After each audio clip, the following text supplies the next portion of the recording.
नमस्कार, मैं हूं गरिमा। स्वागत है आपका दस्तक लाइव में। आइए बढ़ते हैं भोपाल की खबरों की ओर। आपको बता दें कि आज चिकित्सा शिक्षा मंत्री विश्वास सारंग ने अपना बयान देते हुए ऐसी सटीक बातें बोल दी है कि सब हैरान रह गए हैं। आज चिकित्सा शिक्षा मंत्री विश्वास सारंग ने अपना बयान दिया, जिसमें उन्होंने कहा कि सदन में दी जाने वाली श्रद्धांजलि में कोई विवाद नहीं कहा जाता है। इसके साथ ही वह कहते हैं कि आज नेता प्रतिपक्ष ने परंपरा को तोड़ा है। कल असंसदीय शब्दों को लेकर गाइडलाइन जारी हुई है और आज कांग्रेस ने तोड़ दी। ये सब राजनीतिक रोटी सेकने के लिए किया गया है। इसके साथ ही वो कहते हैं कि अध्यक्ष जी को कई शब्द विलोपित कराना पड़े हैं और एक बार फिर कांग्रेस ने अनुशासनहीनता का परिचय दिया है।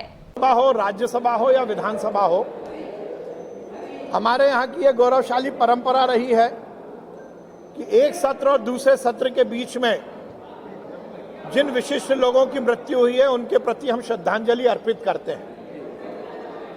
ये श्रद्धांजलि हमारे श्रद्धा सुमन होते हैं उन महानुभावों के लिए जो हमारे बीच में नहीं रहे, और ये परंपरा रही है कि उस बीच में कभी भी कोई विवाद नहीं होता, कोई राजनीति नहीं होती, क्योंकि सत्र कोई आज ही समाप्त न होने वाला नहीं था, सत्र आगे भी चलने वाला है।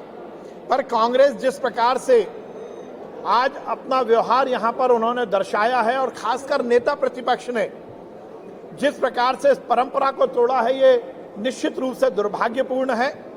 उन्होंने विधानसभा की परंपराओं को तार-तार किया है। उन्होंने अपनी राजनीतिक रोटी सेकने के लिए इस तरह हंगामा करने की कोशिश की, केवल मीडिया की सुर्खियां बनने के लिए उन्होंने ये काम किया। और जिस मुद्दे को लेकर वो बातचीत कर रहे थे, उस श्रद्धांजलि जिनको दी जा रही थी, उस वर्ग के भी बहुत सारे लोगों को श्रद्धांजलि देने की लिस्ट में नाम शामिल थे। निश्चित रूप से यह कांग्रेस का दुर्भाग्यपूर्ण और अनैतिक व्यवहार है। मैं इसकी भर्त्सना करता हूं। जी नहीं, देखिए स्तर उन्होंने कहां बताया। वो लोग जिन्होंने मध्य प्रदेश और देश के में सामाजिक कार्यों में विशिष्ट स्थान रखा, उनको श्रद्धांजलि दी जा रही थी, तो क्या कमलनाथ जी और कांग्रेस के नेताओं को इस पर आपत्ति थी? वे लोग जिन्होंने मध्य प्रदेश और देश की राजनीति को उच्च स्थान तक पहुंचाया, क्या सदन उन्हें श्रद्धासुमन अर्पित कर रहा था तो कमलनाथ जी को उस पर आपत्ति थी? ऐसे लोग जिन्होंने, चाहे बहुगुणा जी हो, चाहे मिल्खा सिंह जी हो, जिन्होंने विभिन्न सामाजिक क्षेत्रों में अपना काम किया, देश का मान और सम्मान बढ़ाया, यदि उन्हें श्रद्धांजलि दी जा रही थी तो क्या उन्हें इस बात की आपत्ति थी? कलावती भूरिया और सोलंकी जी जैसे अनेक आदिवासी नेताओं को यदि श्रद्धांजलि दी जा रही थी तो कमलनाथ जी को इस पर आपत्ति थी? वो अपनी बात रखते। ये लोकतंत्र का मंदिर है, यहाँ हर सदन के सदस्य को अपनी बात रखने का अधिकार है, परंतु परंपराएं हैं, इसकी गौरवशाली इतिहास रहा है। उस इतिहास को यदि कमलनाथ जी आकर तार-तार करेंगे तो ये शर्मनाक है। और जिस प्रकार से कमलनाथ जी ने स्वीकार भी कर लिया कि उन्हें विधानसभा का अनुभव नहीं है, और ये बात उन्होंने अपने व्यवहार से प्रदर्शित भी की है, परिलक्षित भी होती है। देखिए, कांग्रेस के नेता केवल और केवल शगुफेबाजी की राजनीति करते हैं। आंकड़ों से उनका कोई लेना देना नहीं है। 15 महीने की कांग्रेस की सरकार में जितना महिला उत्पीड़न हुआ, शायद देश और मध्य प्रदेश के इतिहास में पहले कभी नहीं हुआ। आपको याद होगा कि माननीय मुख्यमंत्री कमलनाथ जी के बंगले से 1.5 किलोमीटर दूर पर ही 3 केसेस हुए थे महिलाओं के उत्पीड़न के साथ और बच्चियों के रेप के। हमारी सरकार ने तो महिला उत्पीड़न को रोका है।